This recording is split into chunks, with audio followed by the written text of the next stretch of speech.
Bonjour à vous. Dans la vie sentimentale, je rencontre parfois de ces personnes qui se disent très autonomes. Alors, je leur demande, autonome, je sais ce que c'est. Autonome, c'est faire les choses par soi-même, alors que très autonome, c'est, fin de compte, devenir un petit peu autarcique, ne compter que sur soi, et avoir peur d'être redevable, c'est-à-dire si je commence à demander des choses à l'autre, si je le laisse faire des choses que je peux faire par moi-même, je serai redevable et je risque de perdre ma sécurité. Donc il y a parfois ces personnes qui sont tellement habituées à vivre seules, et pourtant elles veulent vivre à deux, mais que, fin de compte, dans la relation, elles ont tendance à faire tout seul et ne jamais demander quelque chose à l'autre. Et peut-être même que cela provient de leur enfance, parce que dans la composition de la famille, elles étaient peut-être responsables des autres. Donc il y a des gens qui, depuis pas mal de temps, ont été habitués à tout faire tout seul, et, fin de compte, ne jamais rien demander à l'autre. Et on peut dire que c'est une qualité. Mais toute qualité contient, je dirais, une fragilité si, fin de compte, on la laisse aller à un niveau trop élevé. Parce que l'amour, c'est d'abord partager avec l'autre. L'amour, c'est savoir valoriser l'autre. C'est lui demander un conseil, c'est lui demander quelque chose qu'on pourrait faire soi-même. C'est ça, aimer une personne, c'est pas de tout vouloir faire tout seul. Et souvent, les gens qui veulent tout faire tout seul, eh bien, ont tendance à attirer des personnes qui veulent un peu faire de l'intrusion, qui vont leur demander des choses, et bien sûr, aux réactions émotionnelles et inconscientes, elles vont encore fermer la porte parce qu'elles ont peur de l'intrusion. Il y a toujours une peur quelque part qui se cache quand on a un comportement, je dirais, qui n'est plus dans l'harmonie, pardon. Quand nous avons un comportement qui ne respecte plus les lois spirituelles de l'amour et de l'échange avec l'autre, eh bien, c'est que quelque part se cache toujours une peur.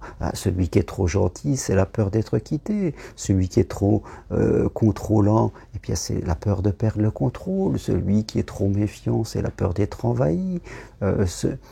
Quelque part, ou d'être trompé. Donc il y a toujours une peur quelque part de perdre sa liberté peut-être et de souffrir. Donc je fais tout par moi-même et, fin de compte, qu'est-ce qui se passe? Eh bien, l'autre se lasse de nous, parce que, fin de compte, je deviens quelqu'un de pas intéressant, parce que je dirais, je ne valorise pas l'autre en lui demandant parfois un service, en lui demandant un avis, en lui demandant quelque chose. C'est pas parce que vous demandez quelque chose que vous allez tout d'un coup être envahi et qu'on va profiter de vous. L'amour, c'est du lâcher-prise.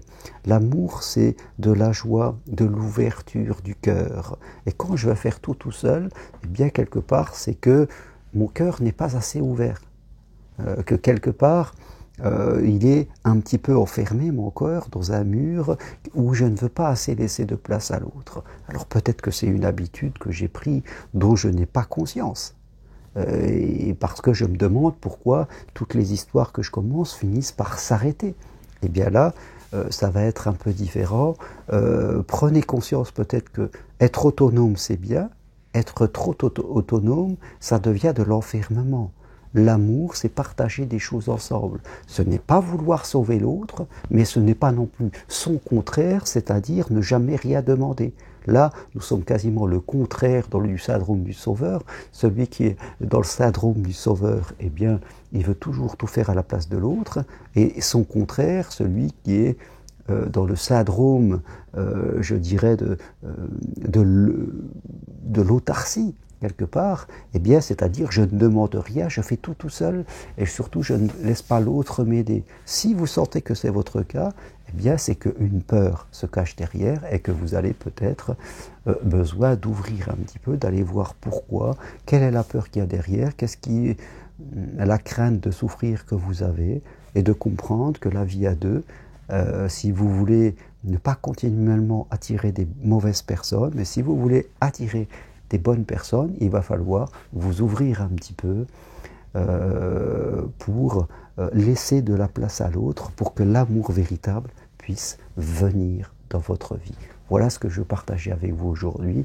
Si vous voulez aller plus loin, prenez une consultation avec moi, suivez ma formation de psychopraticien en thérapie brève si vous voulez aider les autres, formation individuelle, ou alors venez marcher sur le chemin de Compostelle, la dernière marche du 28 septembre au 1er octobre, au départ du Puy-en-Velay, marche adaptée à tout le monde, et nous parlons d'amour, nous parlons de confiance, nous parlons d'abondance, nous parlons de tout ça pendant ces 4 jours. Il reste 4 places, donc réservez votre place dès maintenant. Merci à vous, à très bientôt, au revoir.